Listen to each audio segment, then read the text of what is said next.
बिस्मिल्लाहिर्रहमानिर्रहीम। एक और अहम सवाल था कि हम बच्चों के लिए जो मेडिसिन इस्तेमाल करते हैं या सिरप इस्तेमाल करते हैं, उनको कितनी देर तक उनको बनाने के बाद या उनकी सील ओपन करने के बाद इस्तेमाल किया जा सकता है।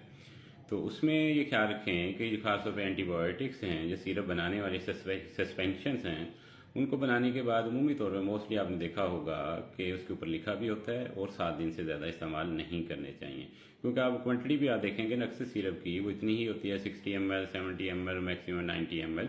जो 90 ml जितनी मकदार ज़्यादा होगी वो अमूमी तौर पे ऐसे सिरप होगा जिनको 3 बार इस्तेमाल करना पड़ता है। जिनकी क्वांटिटी कम होती है उनको 1 दफ़ा या 2 दफ़ा इस्तेमाल करना होता है। इसलिए 7 दिन से ज़्यादा एंटीबायोटिक्स की सिरप बनाने के बाद इस्तेमाल नहीं किए जा सकते।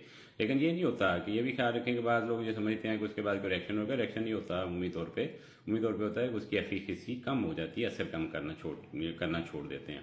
इसी तरह जो दूसरे सिरप हैं जो बुखार के लिए इस्तेमाल होते हैं, नज़ला ज़ुकाम के लिए इस्तेमाल होते हैं, तो उम्मी तौर पर कोशिश ये करनी चाहिए कि एक तो उनको टेम्परेचर मुनासिब पे रखें, जो है ना कि ठंडे एनवायरनमेंट में फ्रिज में रख लें इनको।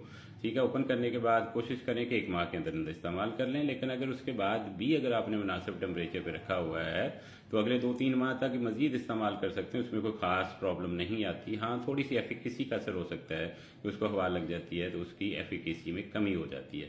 तो इसमें एक और बड़ा कंसेप्ट होता है कि शायद उसके बाद कोई रिएक्शन हो जाएगा। ऐसा कोई रिएक्शन नहीं होता, अमूमी तौर पे उसका असर कम हो जाता है। लेकिन कोशिश करें कि 1 माह के अंदर अंदर उन सिरप्स को इस्तेमाल कर लें तो वो ज़्यादा बेहतर। हाँ, कुछ ऐसे हैं जो फ्रिज में आपने रखे हुए हैं वो ज़्यादा देर तक इस्तेमाल किए। कुछ ड्रॉप्स हैं, वाइटामिन के ड्रॉप्स हैं, जैसे विटामिन डी के ड्रॉप्स हैं, वो आप बस का 5-5, 6-6 माह तक भी इस्तेमाल कर सकते हैं। उसमें कोई ऐसी चीज़ नहीं होती कि उनको बाद में इस्तेमाल। हाँ, टेम्परेचर का ख्याल रखें कि दवाई की एफिकेसी जो है मुनासिब दर्जा हरारत पे ठीक रहती है। शुक्रिया।